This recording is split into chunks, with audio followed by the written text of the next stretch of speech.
Hey y'all! So, Welcome back to our channel. Today we are filming a video vlog. Oh my god, not a video vlog. A reading vlog.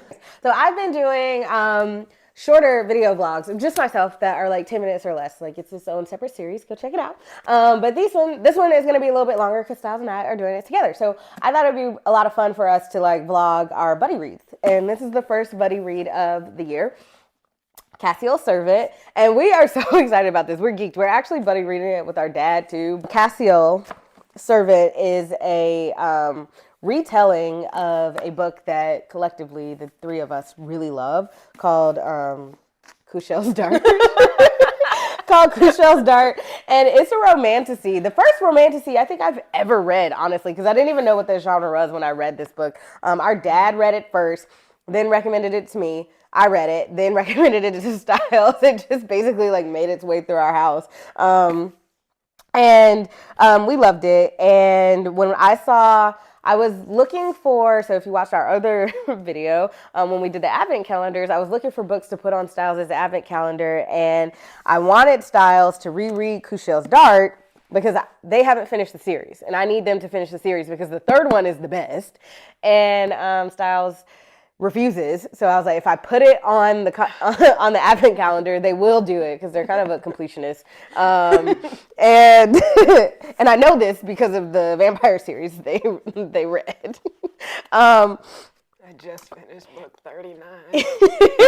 And while I was on Fable looking up Cassiel's Dart, this showed up yesterday or last December, and I was like shook. Because this actually was published in 2023, and I didn't even know that it was coming out. So, would you like to tell people why you're excited to read this? Like Krisha said, I don't think I'll ever revisit Cassiel's Dart. It's a very dense book. It's politically dense, and the political machinations of the book, like, you need them for the plot. They're important, but they're also a bit much. And I'm not a very political type person. I just want the slashy, stab, blood, or whatever. And so it takes it a while to get there. It really does. And so I just didn't want to reread it for me. But this book is basically the same story, but told from the perspective of the male lead from the first one. And so we get his perspective, and I was very interested in his perspective because they grow up very differently. The main girl, whatever her name is, she grows up to be kind of like a courtesan spy type deal, and he grows up to essentially be a warrior monk. He's like a security bot, but he's not a bot. Like he's a murder bot. Yeah, because he's specifically not so much a warrior, but more like he's actually training specifically to guard one person. Yeah, to protect a ward. Yes. And then in the Cassiel's Dart, she basically becomes his ward, and then, political machinations ensue, and then we finally get to the stabby, all that, and so it gets good. But I was very intrigued about his upbringing, because we get her upbringing, and so I wanted to see his, and so hopefully there'll be a bit more fighting a little bit. I mean, obviously there will be. There will be because you read the first one. Well, I know there'll be fighting once they meet, but hopefully before then we'll get more fighting from his perspective. Because from hers, there is none. She's training to be a courtesan, so she's getting a lot of lessons in sex. Whereas, and espionage. She knows like 4 different languages. She also knows about all the politics of the realm. Her mental training and education is like extensive. And then also her training to be a courtesan. And I will say in this society, in this world, it's not like prostitution, the way that it's vilified and the way you think about it in our world is not the same here. It's very much... One tenet of the world is love as thou wilt. Yeah. So. And so their stuff is very much based on like agency and making your own like money. Like it's like if you are a servant of Nama, and that is the, the courtesan realm or whatever, it's almost like its own guild or whatever. Like it's, and it's like a coveted place to be or whatever. The Cassiel folks, the folks of the Cassiel Brotherhood, they're basically the outliers because they pledge a vow of celibacy, which is, very not of the times and of the culture, but it is for them. And because they are... Yeah, and they are still very highly respected. Like Right. when they walk in town, you're like, "Ooh," you know. Yeah, but they're also considered old-fashioned because they do take this vow of celibacy, right? Yeah, And just they wear like absolutely- just drab gray or whatever. So like they're not the hip thing. So Phaedra, the main character in the Not my original, name. is not excited to have him following her around. She's like, he's gonna scare off all of the people I'm supposed to be spying on and all my future patrons. Like, she doesn't want him around. But just to give you a little bit of background, just 2 minutes. I'm not gonna take a lot of time on this. I promise I'm not, because I know Styles has a previous engagement. Anyways, is basically in this world. It's kind of based on the I will say it is very, very, very creative, but it's also very derivative of the Bible pretty much. So the happens way before the start of this novel. There is kind of like a prophet basically. So there's God and then there is Jesus. Jesus dies and he like bleeds on the ground and his blood mixed with like Mother Earth creates this prophet guy named Yeshua. Blessed LOL. Yes, thank you. And Eloah, that's how you say it? I say Eloah.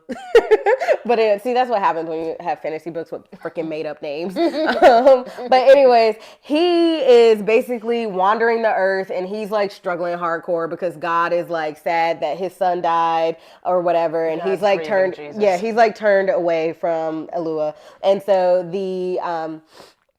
a few angels defect from heaven and God and they come down to take care of him because they're like, this is your son too, or like your grandson. He is of your blood and you have forsaken him.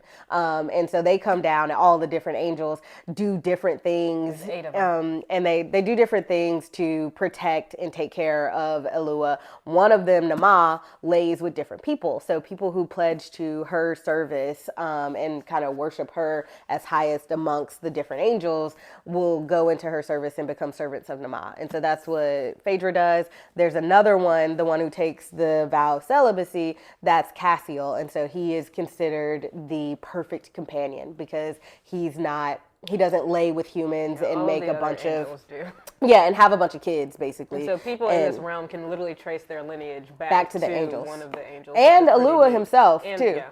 And that's like the monarchy's line. Yeah. And so people for Cassiel are actually children. Usually the middle son is like bequeathed to that service at age 10, and like that's going out of fashion. So Ranks are dwindling. yeah, their ranks are dwindling because of that. But he is one of them who like grew up. His family was like wanted to honor the tradition. They Basically. raised him for this purpose. And so anyway, so that's basically the lore and the culture of this. And then you have like all the political machinations, people vying for the throne and all of that stuff that happens on top of it. And I'm super excited. I'm like super geeked to read this because Cassiel Darts, again, is like one of my favorite books of all time. This whole series is. The last one is like just blew my mind. And Jocelyn this character has some of the most amazing moments in this book. Like Styles still can't get over the ending one, the terminus. The terminal The thing? terminus. Yeah. And like they will just do it in the room, just randomly. Like I'm like, what are you doing? Like, what are you? It's basically the brothers' final act. Spoilers. Okay. But anyway, so we're super excited. So we're gonna get started.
Hi, hello, I'm Krisha, and this is Styles. and we're back to finish up our reading vlog of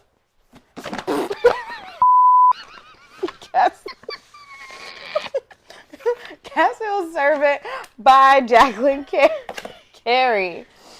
So we have finished it. Yay! And now we're gonna talk about it. So, who would like to start? Would you like to start? You can start. Give us an intro. Do the thing. What's my intro? What's the thing? I don't know. So when we last checked in, we were just a couple chapters in. Probably this is upside down, so that's awkward. We were just a couple chapters in. Now that we're done, though, I have a lot of thoughts. So this was actually interesting for me coming back to it after years and years and years, coming back to this world, because it started with an original trilogy that was published, I don't know when, but when I read it was probably about a decade ago. And it is one of my favorite fantasy series, and honestly kind of set the bar for me for romantasy as a subgenre. And so I was super geeked when I saw this had come out. It was published a year before I noticed it was around. And Styles graciously decided to read it with me, which is good because it was on our advent calendar. If you haven't seen that video, go back and watch that. It was on our advent calendar, so you got one box checked off. I've decided I might have to average 1 to 2, 3 books a year from the calendar. Oh, it might be a quarter of a century project. Oh no. Okay, so we will not be making a new advent calendar. At least not for me. For this year. Have you watched any of the movies that I put on yours? See? I'm pretty sure I've seen at least 1 or 2. It's fine. We'll figure it out. But anyways, so yeah, no, this was great. I will say, my initial thoughts, not gonna lie to you, was by the time I got to page 70, and this book is over 500 pages long, I was really, really wanting to go back and get the original Cassiel's Dart. That's this is the companion story to that, literally, because Cassiel is the perfect companion. Correct. And Jacqueline is part of the Cassiel, what is it? Cassiel's, the sect of people, I don't know, whatever. He dedicates himself to Cassiel's service, so he is supposed to be someone's perfect. Jocelyn. Yeah, that's what I said. You said Jacqueline. Did I? Yeah. Oh God. So I was confused. Jocelyn. The character's name is Jocelyn. Yes. Jacqueline's the author. His name is Jocelyn. Anyways, he is at the age of 10 dedicated to the Cassiel's knights sect, whatever. They're warrior priests. Well, yeah, they're warrior priests, but they're also specifically security for one person, as opposed to a knight who would go out crusading or something. And the main character of the original, her name is Phaedra, and he becomes her companion reluctantly. And so by page 70, I just wanted to grab that one and kind of read them together, because one of the things that I noticed with this is that I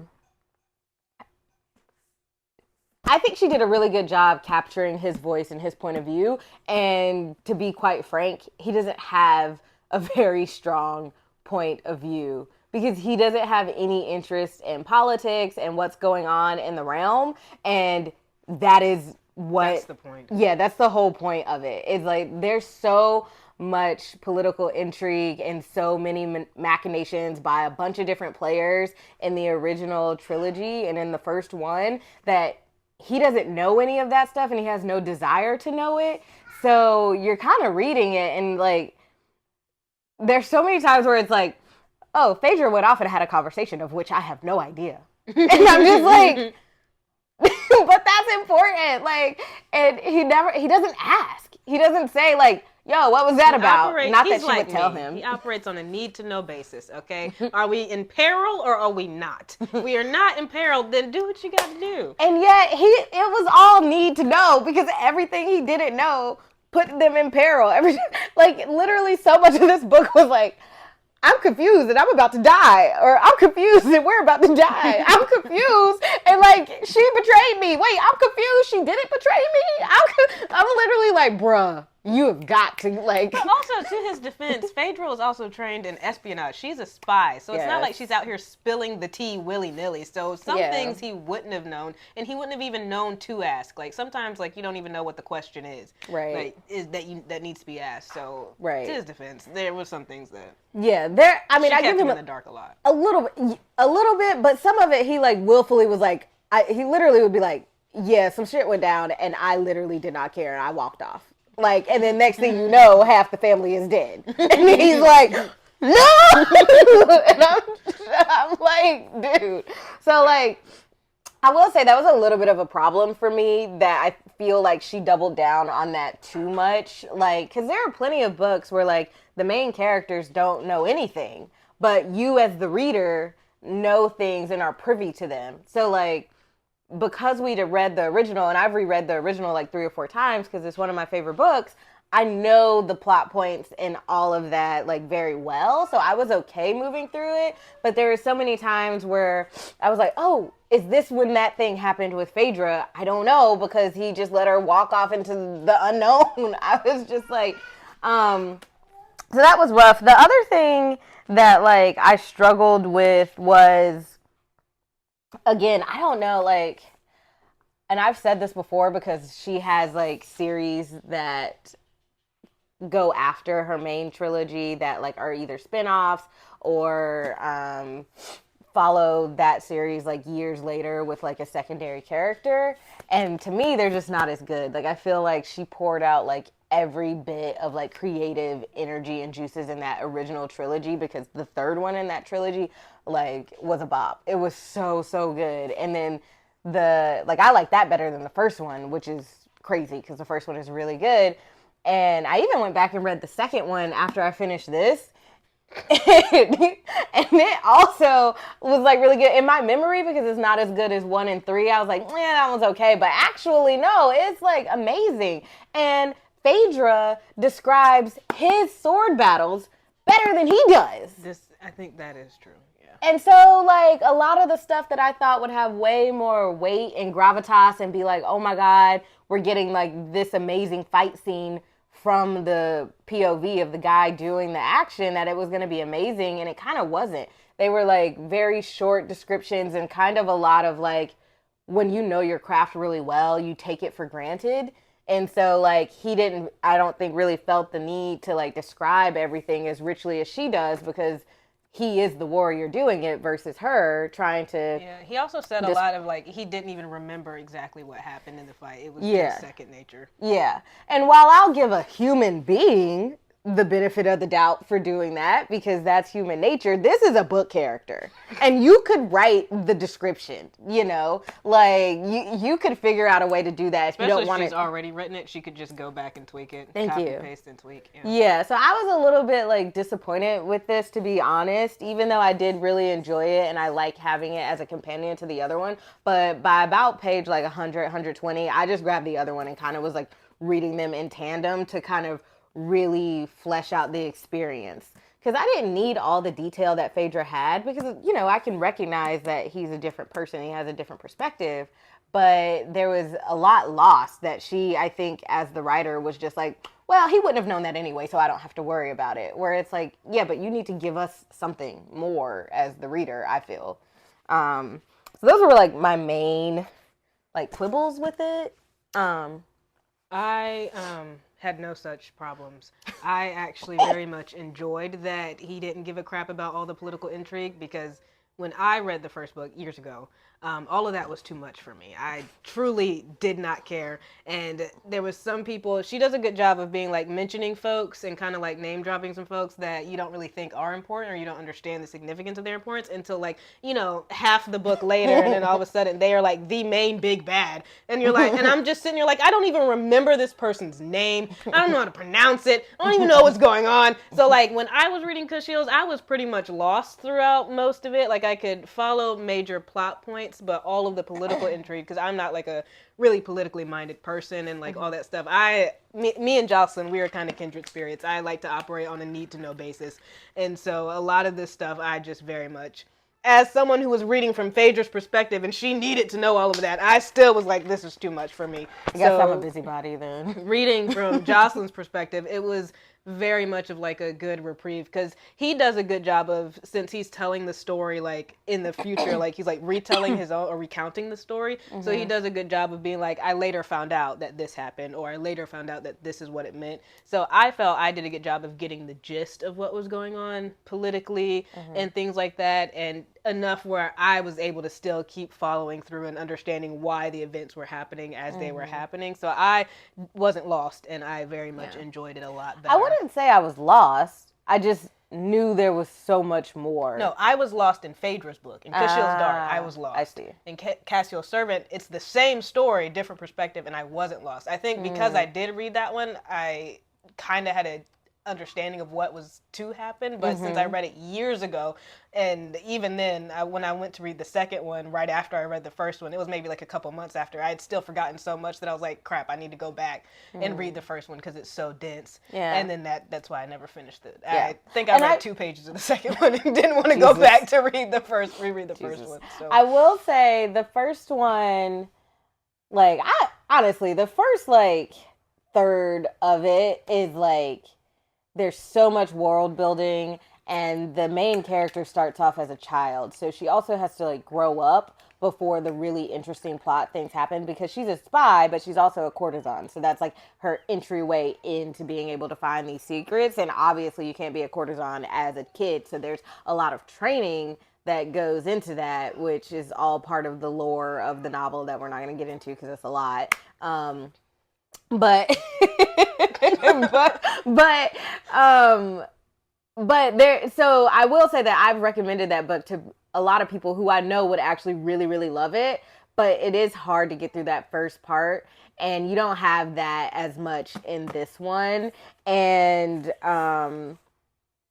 but I feel like that was like a weakness of this one a little bit to me, because I actually forgot about this, but like my final quibble with this is that the Cassiel Brotherhood's y'all training. need to start using the word quibble in your everyday life.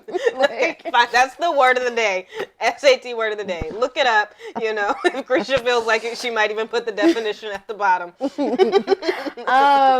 like the Cassiel Brotherhood's training, like Phaedra's training in the first one, and I do kind of gloss over it when I go back to reread it, but like it takes up a little bit more time, and there's like more mystique to it. Like it just feels like this mysterious like place of being trained to be a servant of Nama. And like, again, I don't know if this is because she just felt like Jocelyn like wouldn't be very descriptive. I feel like, quite frankly, she did him a disservice. Like the guy is really smart, and he's also from the province and like descended from the archangel of like knowledge and learning. Yeah. And so he should actually, by like his general nature, be more inquisitive and like want to like learn and look at things. And I feel like she did him a disservice by basically just saying, I mean, she kind of like pared him down to like, I'm a strong lug with a sword and like some daggers. And I feel like that was a little bit unfair and unjust to him as a character personally.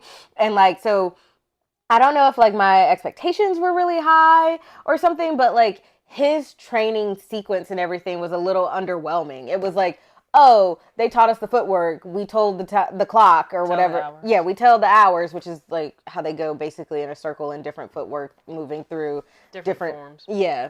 All around, like the person they're protecting would be in the center, and they would be fending them off in a circle like this or whatever. So anyways, all that being said is like there was a lot of telling and not showing as he was like growing up.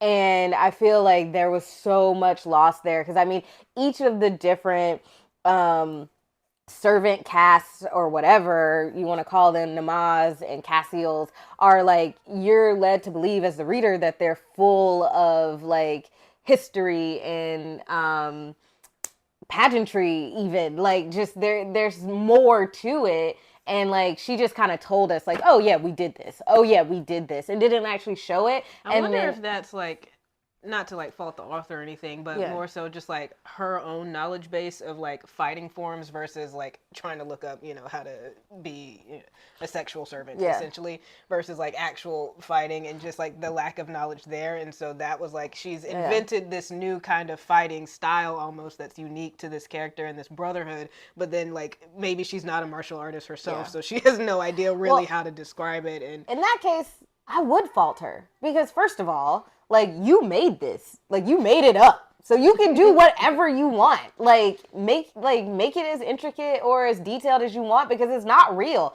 No one's going to come out into the world and gainsay you and say, Cassiel's servants would not perform like this because you made it up. You never know. Like, they do that. Well, the internet does do that. Yes. The internet remains undefeated. Yes. But, like, still, even if they did, she could just throw up the middle finger and say, you don't know what the hell you're talking about. I literally made this up. But also, you could go and do some research and get some training. The Jacqueline Carey is not a fucking sexual servant. She's not a servant of Namad.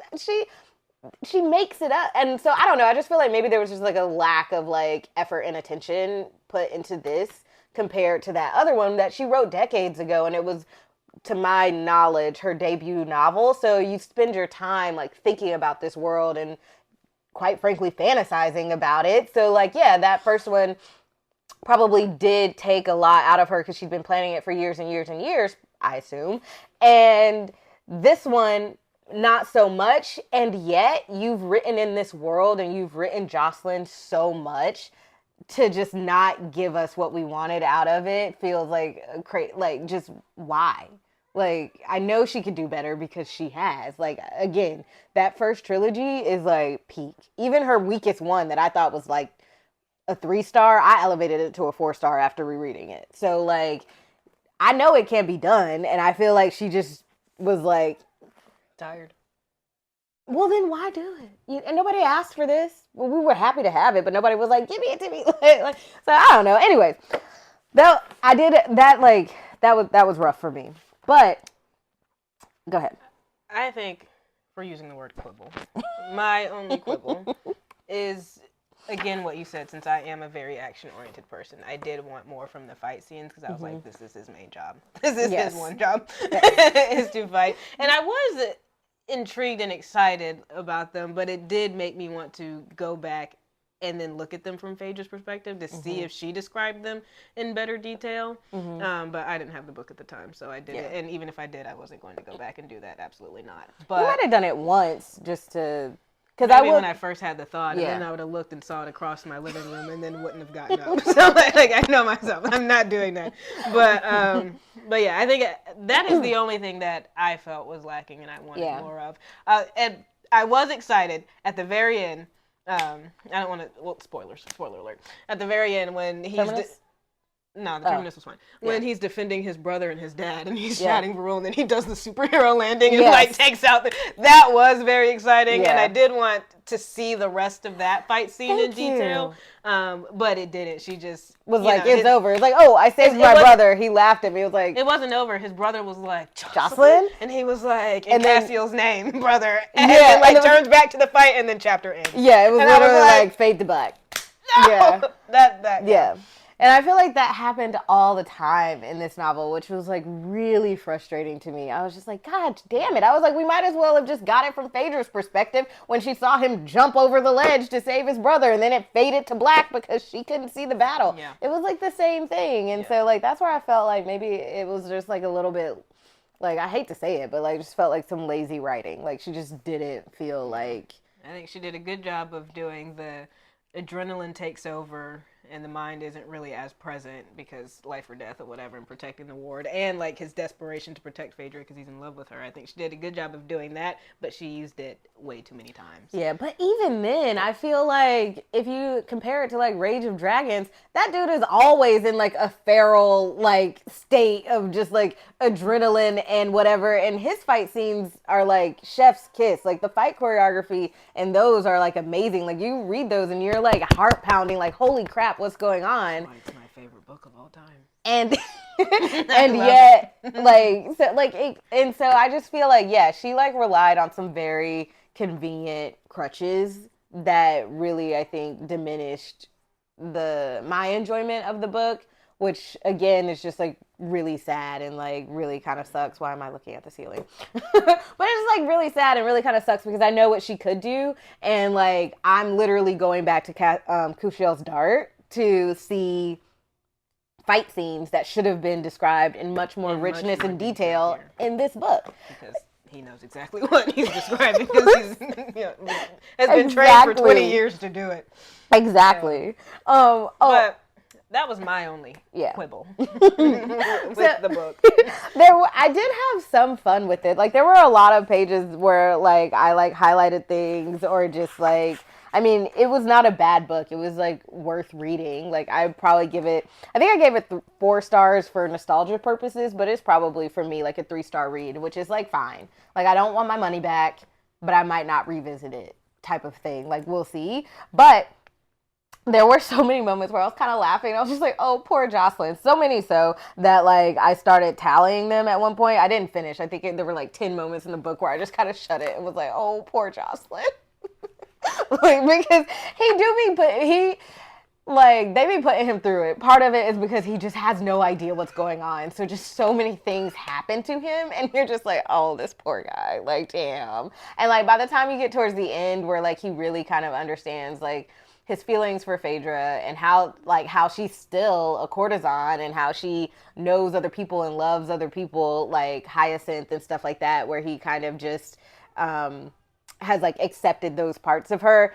He's like, you still see like in certain areas where he's just kind of like gutted by what's going on, and you're just like, oh, poor Jocelyn, because like it's rough for him. Like he is supposed to be celibate. He's like basically sworn off that vow, which was like really important to him for her, and she's not going to be monogamous. So like he's trying to figure out how to work his way around that because he has no interest in other people. So it's not as if when she's off doing something he can like, distract himself. Yeah. And basically we'll just have to go to the temple, tell the hours, sit down and pray for the entire night. Yeah, and then just like try to forget it happened the next day when he goes to pick her up or whatever. And so like that, I assumed that a lot of what would happen is that they would go to the country estate that she now owns where his family is, and he would probably spend time with his family, but like when she was in dire need, like Cassiel was calling, she would go to like the Cassiel's place that she goes to, the temple. Their temple, and then just handle her business and then come back. That's what I like to believe. So like the temple is different because the temple is like more like a place of worship. So you go there when you need like absolution, as opposed to like you need like a tryst. That would be like go to like Mandrake House or something like that. But which is like a specific house in Namaz place. Like, but I will say that doesn't happen. That's not what happens. Because you didn't read the second one. I didn't read the second one. But I will say I won't read the second one. I will say that they do come to like, well, damn, then you're never going to finish the Advent calendar. Because I really want you to read the Avatar, but you got to read the second one to get to the Avatar. Can I just spark notes it? Probably. Because now it's back in Phaedra's perspective, and it's really cool. There are pirates in the second one, so you get kind of like a Jack Sparrow character in there. That's really cool. Like, honestly, it's real. Well, I mean, she's a courtesan. She has sex with a lot of people because she's basically thrust back into slavery again. Because she gets... Jocelyn! Well, Jocelyn, they went through it, and Jocelyn kind of like fucked off for a while, and she ended up getting thrown in prison and then almost thrown off a cliff and almost dying because he was like not doing his job. So that was like a problem, and that's when they really like have like their reconcile of like how do we be in a relationship together, and it works out really good. And there's like an amazing fight scene at the end that you're just like, holy shit. That's why the second one is actually way better than I thought it was. Many spoilers for the second one just happened. Sorry about that, but if you want to read it, trust me, there's a lot more that you don't even. It's fine, but I will say the second one is actually really, really good. Okay, but there were some other things that I did like, or that I thought was funny, is that like as much as Phaedra is a drama queen, I feel like young Jocelyn is as much or even more prone to like exaggeration and dramatics. Like this guy is always like falling to his knees and like he's just like, oh no, I didn't do this. Cassiel, like I'm forsworn. Like it's just like, dude, these are extreme. extenuating circumstances. It is okay. They're both on Like, the cusp of teenagedom. Like they Yeah. have just exited their teenage angst years Yeah. and are just now entering the emerging adulthood years. They're in that they're basically like first years in college. So Yeah. yeah. Yeah, no, like there's this They're one in that. part where like where like they've just been sold into slavery to like basically Vikings, and he goes, I'd failed Phaedra, failed myself. I failed House Variel. I'd failed the Castelline Brotherhood. I'd failed Cassiel himself, Blessed Alua and his companions, and Adonai the Creator. Better I should have died at birth than bring such an abundance of shame upon all that I held dear. And it's like, dude, you were betrayed, drugged, and sold into slavery, none of which you had any control over. Relax, like, and try to focus on getting home. Like, but he's literally like, kill me now. And I'm just like, dude, are you or are you not supposed to be the perfect companion protecting people? Like, Understandable. He just said, take me out the game. You have a job to do. I literally was like, this man is such a freaking drama queen. But I like because it shows how young he is, young and naive he is. He's not, you know. It does take him a while to get out of that. Perfect, Yeah. And yeah, so I don't know. I thought this was a good read. I'm glad I read it. It is a nice companion to Cassiel's Dart, but I'll probably never read it on its own again. Like I might, like chances are before the end of my life, I'll reread Cassiel's Dart several times because again, it's one of my favorites. And I'll probably pick this one up to see things from his point of view, see specific key moments from his point of view. But like other than that, probably won't reread it again on its own. That said, Quintilius Roos needs some love. Yeah, he's my favorite character in the book. He's so freaking funny. I liked him. I like Phaedra's boys. There was that one bit, I can't even remember when it was, but it was a full paragraph of him cursing, and I was like, oh my god, yes! That's my dog. Wait a minute, hold on. I think that is a kindred spirit. Did I write it down? No. I was like, oh my god, it was so fucking funny. He was like, I was like, leave Ella's balls out of this. Also, why are they bulging? Like, it was so funny. Oh my gosh. there it is. He said, blessed Alua's bulging balls, which by the way, Alua is basically like their main god guy. The royal admiral clutched his hair. Are you jesting? Do you have to choose now to be so thrice damned high-minded, you bloody, brilliant, bed-hopping little spy? Elder brother bugger me with a trident and a failed Delani would have had my guts for garters if he'd known I'd abandoned you on the arsehole of a battlefield. Like, it's just, every time he opens his mouth, crap like that is coming out. Like, I like that guy. He's funny. He's hilarious. Which I will. And he is dramatic. If you want to talk about a drama queen, Yes. he is dramatic. Like, I literally. He's constantly throwing shit, cursing, screaming. As he said that, I literally said, LOL, I can't with this man. So this guy is basically and like then impregnating queens. Yes. Casually. This guy is basically the admiral of Royal Navy. Yeah, of the Royal Navy. So he's like really important, but he's basically like if he wasn't the admiral, yeah, if he wasn't the admiral, he'd be a pirate, and he talks and acts like it. Yeah, so like, so he's freaking hilarious, and he's like this mountain of a man, you know, like he's huge, and he's super funny, and I will say that's another like kind of point for / against this book. It's supposed to be about Jocelyn. Why is this one character who is in like a fifth of the book like the most like engaging? Like that's where I felt like. In Cassiel's Dart, Phaedra, I didn't care about her at all. I only cared about Jocelyn, and then I guess maybe Quintilius at the end. But in this one, yeah, I liked him. I don't care for Phaedra's character. She's annoying. If I had to revisit these books, I probably won't. But if I had to, I would read Cassiel's Servant before I read Cassiel's Dart. I don't think I'll ever pick that book up again. Well, I feel like part of that is because, like, you didn't have a good time with a lot of the political intrigue and stuff. And, like, she was annoying at the beginning, but, like, she is a very... I just want to say to her defense, like, she is a very thoughtful, caring person. Like, she cares a lot about all of the other characters. Everything she does is like for the benefit of her queen and other people. She does actually very little for herself. Like she was super whiny, I think a little bit at the beginning in the first one because same as Jocelyn, she was like A child. 17 to 19 when the main action began, and they thrust her into very adult situations. I mean, she was a courtesan, and like, yes, she was raised up to that from like a very young age, but that doesn't change the fact that she wasn't very mentally mature. And so I do want to give her a little bit of like grace, because the way she like matures and evolves, like she has a really good character arc from like the second to the third, through the third book. What I did like about this book was that because Jocelyn is celibate, this is the least spicy. I think they're all of, for him, they're like all of 2 sex scenes out of the entire book. Most of them fade to black too. Literally. Anyway, so. And he doesn't go into any kind of detail at all. So for me, this was a nice departure from the other romantasy type books that I do be reading. Read something that wasn't so heavy that way, and so I did like that. What I also liked is, I'm not like a religious person in any kind of way, but I did like the way that his faith really guided him and like how it grounded him a lot. Because when he was in these throes of turmoil and whatnot, and or being dramatic, like sometimes his faith would, throw him for the ringer, but sometimes they really grounded him, and I did like that. I liked his long scenes of like when he's doing like the longest night and he's holding vigil.